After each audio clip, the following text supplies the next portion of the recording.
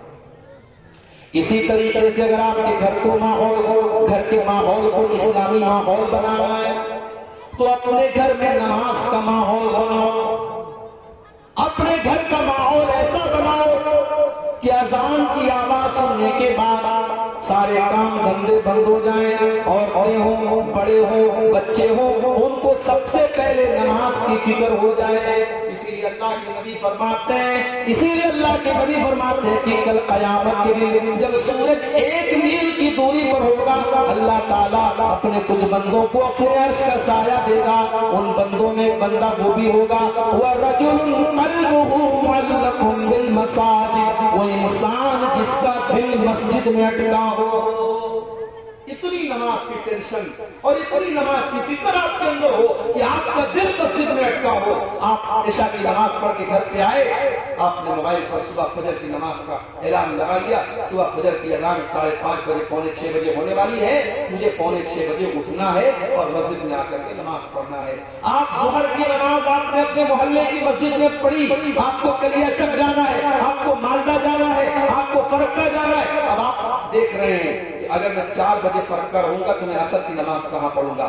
آپ ظہر پڑھنے کے بعد عصر کی پلاننگ کر رہے ہیں، عصر پڑھنے کے بعد مغرب کی پلاننگ کر رہے ہیں۔ نماز آپ کی زندگی کے شیڈیول میں شامل ہو جائے میرے پیارے ساتھیوں۔ اور یہی نہیں، جب آپ اپنے گھر پر رہیں تو اللہ کے نبی نے یہ بھی حکم دیا ہے کہ آپ سنت اور نفل نمازوں کو گھر میں پڑھیں۔ آپ اپنے گھر کے اندر سنت اور نفل نمازیں گھر کے اندر پڑھا کریں۔ فجر کی نماز ہے، آپ 2 رکعت سنت آپ گھر میں پڑھ کے تب مسجد میں جائیں۔ ظہر کی نماز ہے، آپ 2 رکعت کی جو 4 رکعت سنت ظہر کے پہلے پڑھی جاتی ہے 2 رکعت کر کے آپ گھر میں پہلے 4 رکعت پڑھیے، اس کے بعد آپ مسجد میں جائیے۔ اس سے کیا فائدہ ہوگا؟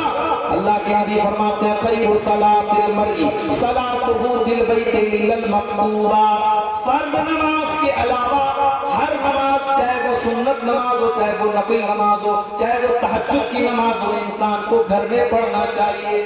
کیوں پڑھنا چاہیے؟ اس کی وجہ بھی سمجھ لیجئے۔ جب آپ گھر میں نماز پڑھیں گے، آپ کا چھوٹا بچہ آپ کو دیکھ کر کے نماز کی محبت اس کے دل میں پیدا ہوگی۔ آپ میری پیاری ماں بہنوں جب گھر میں نماز پڑھیں گی، آپ کی چھوٹی بچی، آپ کی بیٹی بھی آپ کو دیکھ کر کے نماز سیکھے گی۔ اور آپ جب گھر میں نماز پڑھیں گے جہاں کوئی دیکھنے والا نہیں ہے تو آپ کی نماز کے اندر ریاکاری اور دکھاوے کا بھی کوئی مطلب نہیں ہوگا۔ آپ کی نماز کے اندر اخلاص پیدا ہوگا، آپ کی نماز صرف اور صرف اللہ کے لیے ہوگی۔ اسی لیے گھر کے اندر آپ نماز پڑھیں، فرض نماز مسجد میں پڑھیں، باقی نماز آپ گھر میں پڑھیں۔ اور یہی نہیں، آپ اپنے بچوں کو بھی نماز کے لیے لے کر کے جائیں۔ اللہ کے نبی فرماتے ہیں مروا اولادکم بالصلاۃ وهم ابناء 7 سنین، تمہارے بچے جب 7 سال کے ہو جائیں تو تم ان کو نماز پڑھنے کا حکم دو، واضربوہم علیہا وهم ابناء 10، اور جب تمہارے بچے 10 سال کے ہو جائیں اور نماز نہ پڑھے تو تم ان کی پٹائی کرو۔ 10 سال کے بچے اگر ہو جائیں تو نماز نہ پڑھنے کو ان کی پٹائی کرو۔ اور یہی نہیں، آگے اللہ کے نبی کہہ رہے ہیں وَفَرِّقُوا بَيْنَهُمْ فِي الْمَضَاجِعِ، اور جب تمہارے لڑکا اور لڑکی 10 سال کے ہو گئے تو ان کے بستر الگ کر دو۔ ایک کمبل میں، ایک چادر میں 2 لڑکوں کو مت سلاؤ، 2 لڑکیوں کو مت سلاؤ، ان کے بستر الگ کر دو۔ جانتے ہیں یہ حکم کیوں دیا گیا؟ یہ حکم اس لیے دیا گیا کہ 10 سال کا جب لڑکا آپ کا ہو گیا اور 10 سال کی آپ کی بیٹی جب ہو گئی تو اب وہ بلوغت کے قریب ہو گئے ہیں، اب وہ ینگ ہو رہے ہیں، اب وہ ٹین ایج کو پہنچ رہے ہیں، اب جوانی کی طرف وہ بڑھ رہے ہیں، اب ان کے جسم کے اندر تبدیلیاں آنا شروع ہو گئی ہیں۔ اب شریعت یہ کہتی ہے کہ اب یہاں سے ان کو پتہ لگنا چاہیے کہ اگر ہم ایک لڑکی ہیں تو ہمیں پردے میں رہنے کا حکم ہے، اگر ہم ایک مرد ہیں تو پھر ہمیں اپنی نظروں اور اپنی شرمگاہ کی حفاظت کا حکم ہے۔ شریعت میں سماج کو گندگی سے بچانے کے لیے بچہ اور بچی جب 10 سال کے ہو جائے وہیں سے یہ حکم دیا کہ ان کے بستر پر میرے بھائیوں، یہ ہماری شریعت ہے۔ اللہ تعالیٰ نے قرآن میں اگر ہم سے اور آپ سے یہ کہا ہے کہ زنا کے قریب مت جاؤ تو زنا کے قریب لے جانے والی جتنی چیزیں ہیں اسلام نے ان سب کو روکا ہے۔ کیوں کہا اللہ نے قرآن میں وَلَا يُبْدِينَ زِينَتَهُنَّ